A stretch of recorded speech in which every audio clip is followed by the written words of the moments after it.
Hello friends, welcome to our channel civil engineering academy.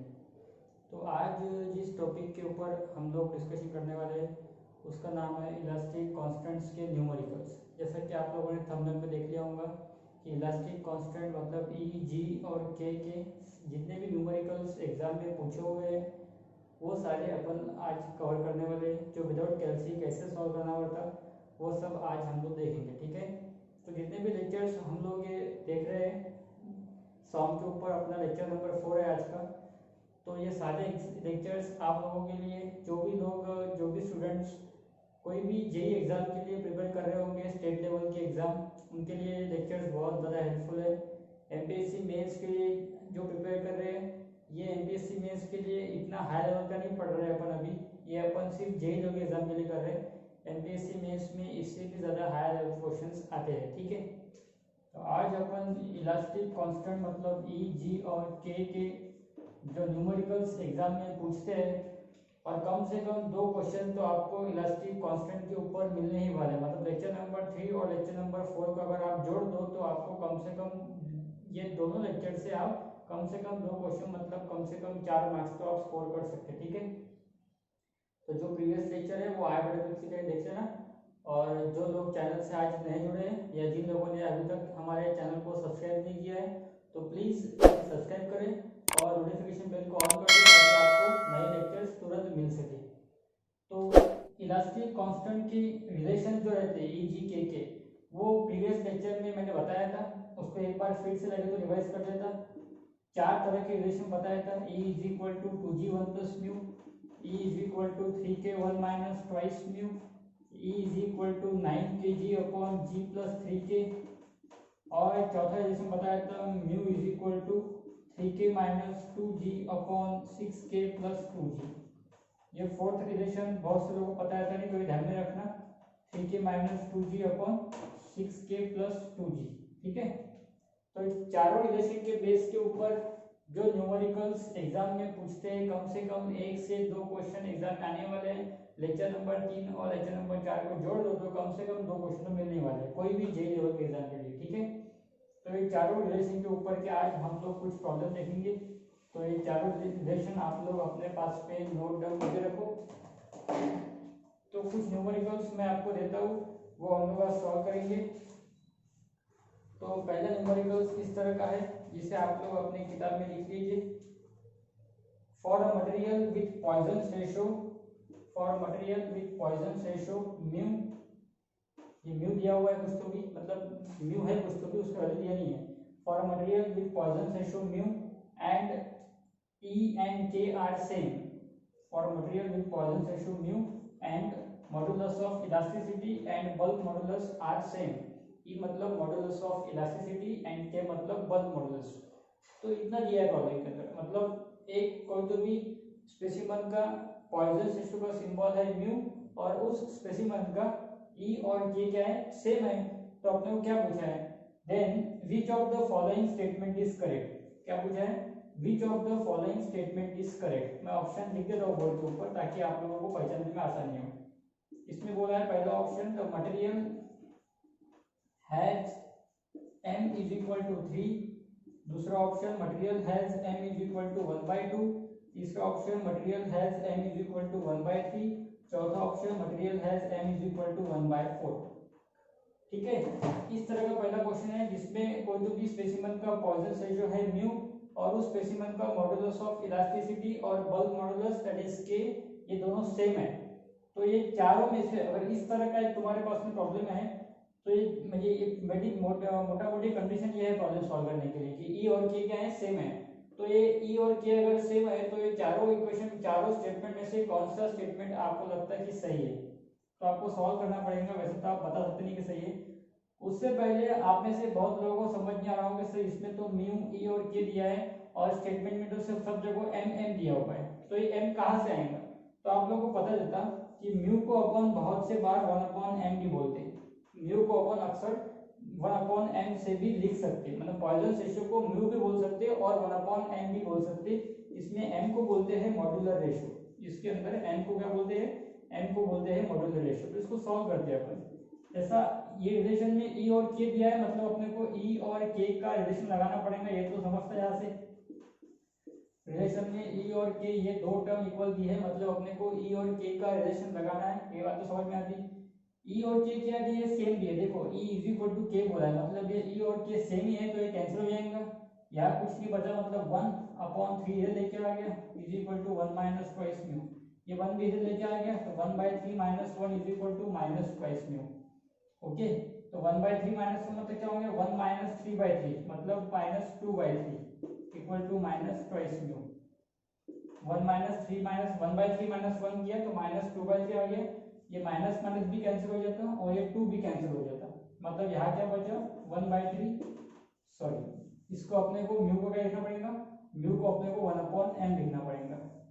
Mu को अपने को क्या लिखना पड़ेगा, 1/n लिखना पड़ेगा, क्योंकि अपने पास में जो स्टेटमेंट दिए हुए हैं वो सारे स्टेटमेंट m के संदर्भ में है, तो अपने को म्यू इज इक्वल टू क्या लिखना पड़ेगा, 1/m हम लिख सकते हैं। ये minus 2/3 is equal to minus 2/m हो गया।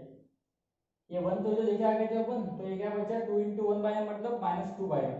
तो ये माइनस टू पूरी तरह से कैंसिल हो जाएगा, और उसके बाद में बचा क्या यहाँ पे 1/3 बचा इज इक्वल टू m बचा, मतलब m इज इक्वल टू कितना हो गया, सॉरी 1/m बचा, तो m इज इक्वल टू कितना हो गया 3 हो गया। यहाँ देखो 1/3 बचा हुआ है, यहाँ 1/m बचा हुआ है, m into 1 m, 3 into 1 3, m is equal to 3। तो अपना कौन सा स्टेटमेंट करेक्ट आ रहा है, ये चारों में से m इज इक्वल टू 3 वाला स्टेटमेंट करेक्ट आ रहा है। तो अगर इस तरह से प्रॉब्लम आया कि जिसमें e और k सेम दिया हुआ है और इस तरह से चार स्टेटमेंट दिए थे, तो अपन ने ये स्टेटमेंट ये प्रॉब्लम को सॉल्व करके फर्स्ट स्टेटमेंट करेक्ट आ रहा है ऐसा अपन ने डिसाइड किया। ठीक है, तो इसमें पहला ऑप्शन करेक्ट है, इससे आप लोग समझ सकते हैं। तो ये क्वेश्चन समझ में आया होगा आप लोगों को। इसमें सिर्फ क्या था कि अपने को म्यू की जगह पे 1/m करना था, और बाकी ऐसे क्वेश्चन में कैल्सी की जरूरत पड़ती नहीं, तो ऐसे ही क्वेश्चन डालेंगे जिसमें कैल्सी की आवश्यकता नहीं गिरती, तो ही आप लोग उसे सॉल्व कर पाओगे। ठीक है, तो वीडियो को थोड़ा पॉज करके ये सारे क्वेश्चंस लिख लेना और इसके सॉल्यूशन भी लिख लेना। ठीक है, दूसरा क्वेश्चन दे रहे हैं, एक सेकंड नंबर का क्वेश्चन दे रहा हूँ। इसमें बोला है in an experiment it is found that k is equal to g, तो what is the value of mu. इसमें बोला है in an experiment it is found that k is equal to g, तो what is the value of mu. और चार option दिए है वो आपको दे देता हूँ। पहला ऑप्शन है 0.125, दूसरा ऑप्शन है 0.25, तीसरा ऑप्शन है 0.375 और चौथा ऑप्शन है 0.5। तो इस तरह के ये चार क्वेश्चन है। k is equal to g बोला है प्रॉब्लम के अंदर, तो म्यू कितना आएगा, तो इसको सॉल्व करेंगे। अब इसमें k और g का संबंध दिया हुआ है और साथ में उसके क्या चाहिए म्यू, मतलब ये जो प्रॉब्लम है ये इस तरह का है जिसमें म्यू k और g एक साथ में एक इक्वेशन में आना चाहिए। इसमें e का कुछ काम नहीं है, ये ऐसा इक्वेशन है इसमें म्यू दिखना चाहिए, k दिखना चाहिए और g दिखना चाहिए। तो ऐसा अपने पास में एक ही इक्वेशन है, mu is equal to 3k minus 2g upon 6k plus 2g। ये इक्वेशन नया इक्वेशन है, आप लोगों को पता नहीं होगा, तो ध्यान में रखना ये म्यू जी और के का इक्वेशन है। आपको क्या बोला है, म्यू निकालना है, तो इसमें क्या बोला है के इज इक्वल टू जी बोला है, मतलब मैं जहां के है वहां जी भी पुट कर सकता है या फिर जहां जी है वहां के भी पुट कर सकता है। सपोज 3k को ऐसे ही रख दिया और जहां जी है जी की जगह अपन के लिख सकते हैं क्योंकि दोनों सेम ही है, तो यहाँ भी मैं के लिख सकता, तो यहाँ पे भी क्या हो जाएगा 2k हो जाएगा अपॉन 6k प्लस यहाँ पे भी जी के वापस अपन जी के जगह के लिख सकते हैं, तो यहाँ भी 2k हो जाएगा। 3k माइनस 2k हो गया 1k upon 6k plus 2k हो गया 8k, के कैंसिल हो गया 1/8 को सॉल्व किए तो आंसर कितना आता है 0.125।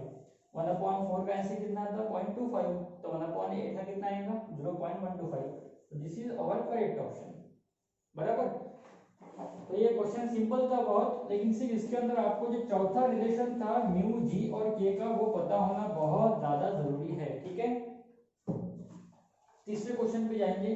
थर्ड क्वेश्चन सिलेक्ट कर दे, तो उसमें बोला है the ratio of E upon G of a material for a Poisson ratio of 0.25 would be the ratio of G upon E of a material for a Poisson ratio of 0.25 would be, मतलब ये ratio कितना रहेगा। अगर इस problem में mu is equal to 0.25 दिया हुआ है और आपको जी अपॉन ई का रेशियो निकालने बोला है, तो क्या रहेगा जी अपॉन ई का रेशियो? उसके ऑप्शन देख लो, 0.5, 0.4, 0.3, 0.1। पहला ऑप्शन है 0.5, दूसरा ऑप्शन है 0.4, तीसरा ऑप्शन है 0.3, चौथा ऑप्शन है 0.1। इस तरह के 4 ऑप्शन दिए गए। तो अगर म्यू इज इक्वल टू 0.25 रहता है तो जी अपॉन ई का रेशियो कितना आएगा, ये इस प्रॉब्लम में पूछा हुआ है। सॉल्यूशन देखते हैं। देखो जी और ई निकालना है, जी और ई का रेशियो निकालना है, मतलब इक्वेशन ये लगेगा E is equal to 2g 1 plus mu. ये प्रॉब्लम पूरी तरह से जी और ई के ऊपर डिपेंड है, तो इसमें ई और जी का रेशियो लगेगा आप लोगों का। अब इसमें ई को इधर रहने देता मैं, 2 इंटू जी 1 प्लस म्यू कितना दिया है 0.25, यहाँ म्यू 0.25 पुट कर दिया। अब 2 इंटू 1 प्लस 0.2 है मतलब 1.25, 1.25 इंटू 2 वो हो जाएगा 2.5, 1.25 का डबल। अब आपको जी अपॉन ई निकालना है, ई अपॉन जी नहीं निकालना है। बहुत से बार बच्चे क्या करेंगे, ई अपॉन जी ले लेंगे इधर। अपने को ई अपॉन जी नहीं पूछा है, अपने को जी अपॉन ई पूछा है। तो आपको यहाँ पे 1 है मतलब कोई नहीं है, कोई नहीं मतलब 1 है यहाँ पे, तो 2.5 को इधर लो आप लोग और ई को उधर लो। तो ये 2.5 इधर आके डिवाइड होगा, ई उधर जाके डिवाइड होगा, मतलब जी अपॉन ई का जो रेशियो है वो कितना है 1/2.5 है। जी अपॉन ई का रेशियो कितना है 1/2.5 है। अब 1/2.5 को अगर डेसिमल में कन्वर्ट करते तो आप लोगों को याद रहना चाहिए, पता होना चाहिए, वो आएगा 0.4। क्योंकि अगर आप 1 अपॉन जैसे अपन 100/25 करते तो कितना आता है आंसर 4 आता ना। यही पे अपन 100/25 किया तो आंसर कितना आता था 0.4 ही आता था। 100/25 4 नहीं, 100/25 करते तो कितना आता है आंसर 0.4 आता है। वैसे अगर 1/2.5 किया तो कितना आता है आंसर 0.4 आएगा। तो आपको पता होना चाहिए कि 25 इंटू 4 कितना होता है 100 होता है, तो ये रेशियो 0.4 आने वाला है। यहाँ से कुछ लॉजिक लगाना पड़ेगा, ऐसे कुछ ट्रिक लगाना पड़ेगा, तो आप उस आंसर तक पहुंच पाओगे। ठीक है, हर फ्रैक्शन को डेसिमल में कन्वर्ट करते आना चाहिए, नहीं आता है तो वो कुछ कुछ फ्रैक्शंस लर्न ही कर लो, उसके अलावा कोई चारा नहीं है। ठीक है, अब एक चौथा क्वेश्चन लेंगे, 4th नंबर का क्वेश्चन है, जिसमें बोला है for a given material E is equal to 200 GPa।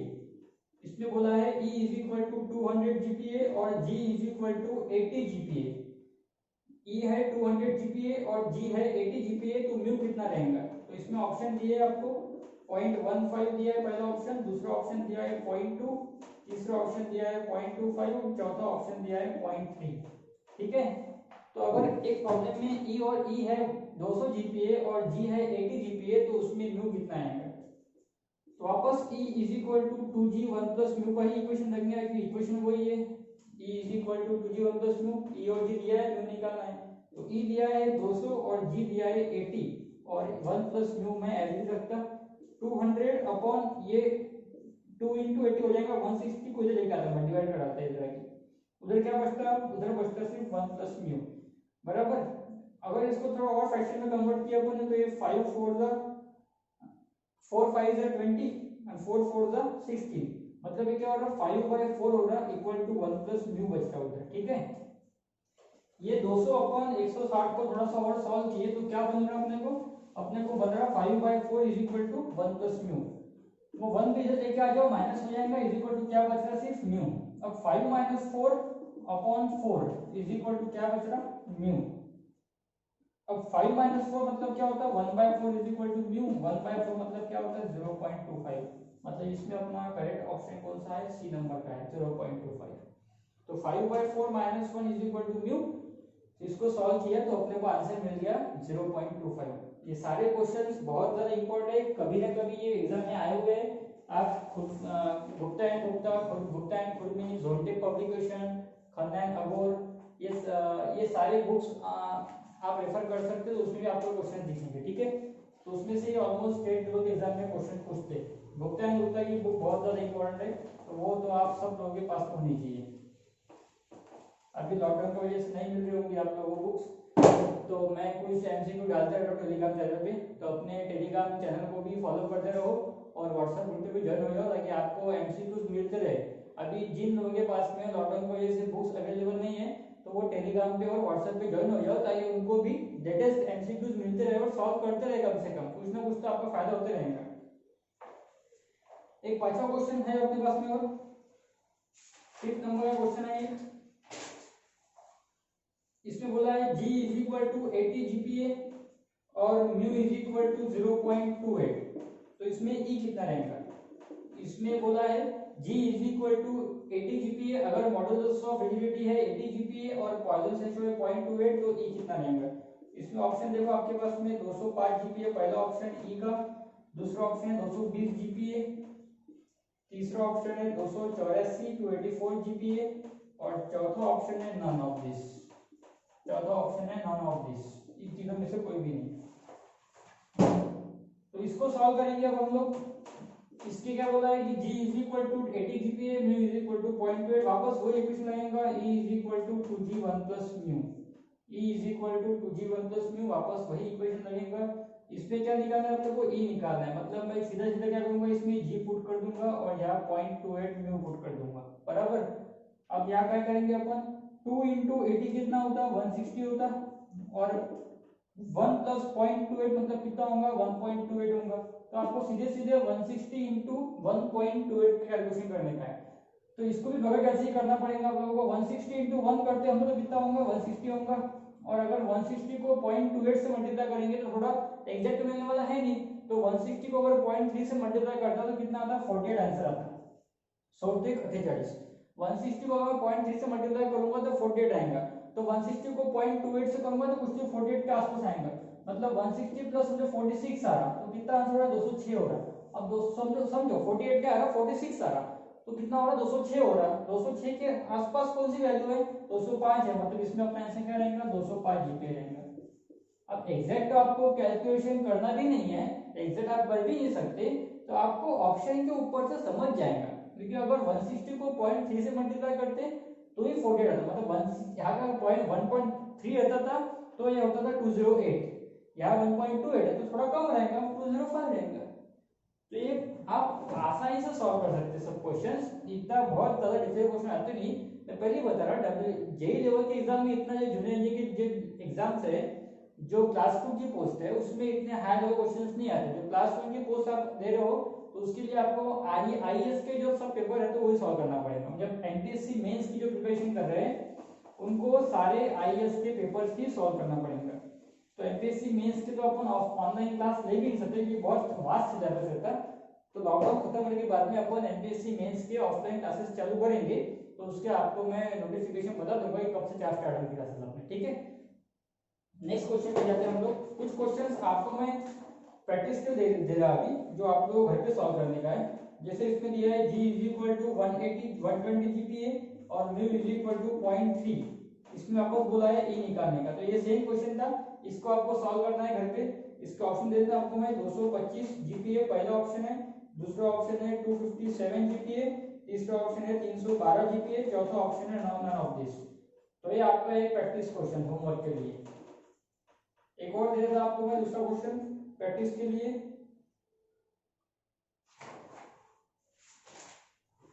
अगर मैं E is equal to 2K put करता तो मुझे म्यू का आंसर कितना मिलेगा? अगर अपन E is equal to 2K put करते तो म्यू का आंसर कितना मिलता है? ये आप सब सॉल्व कर सकते हैं। E is equal to 1.5K put किया तो म्यू का आंसर कितना मिलेगा? E is equal to 1K put किया तो म्यू का आंसर कितना मिलेगा? ये अलग अलग वैल्यूज आप खुद भी पुट करके प्रैक्टिस के लिए खुद होके भी आप क्वेश्चंस बना सकते हैं। ऐसा कुछ नहीं कि आपको क्वेश्चंस कहीं ना कहीं मिलने ही चाहिए, ऐसे रिलेशनशिप क्वेश्चन तो आप खुद होके भी डेवलप कर सकते हैं और प्रैक्टिस कर सकते हैं सॉल्व करने की, ठीक है। जिससे आपका प्रैक्टिस होगा और इसके ऊपर 1 से 2 क्वेश्चन एग्जाम में हम खास पूछते हैं, ठीक है। तो ये सारे प्रॉब्लम्स अपन ने देख लिया आज इलास्टिक कांस्टेंट के जो एग्जाम में पूछे हुए हैं, इससे रिलेटेड सारे प्रॉब्लम कवर कर लिए मैंने। इसमें से ही कुछ ना कुछ एग्जाम में आएगा, जो भी एग्जाम आप होंगे स्टेट लेवल के जेई के एग्जाम। तो तब तक के लिए ये सारे क्वेश्चन सॉल्व करो और नेक्स्ट लेक्चर आने तक के जितने भी अपने प्रीवियस लेक्चर्स हैं वो अच्छी से स्टडी कर लो और उसका अच्छे से पढ़ाई कर लो। उसके एमसीक्यूज जल्दी मैं टेलीग्राम पे डालूंगा क्विज के फॉर्म में, तो वो आप लोग सॉल्व कर पाओगे। और नेक्स्ट लेक्चर अपन जो शूट करेंगे वो रहेगा एमपीएससी प्रीलिम का, ठीक है। Thank you.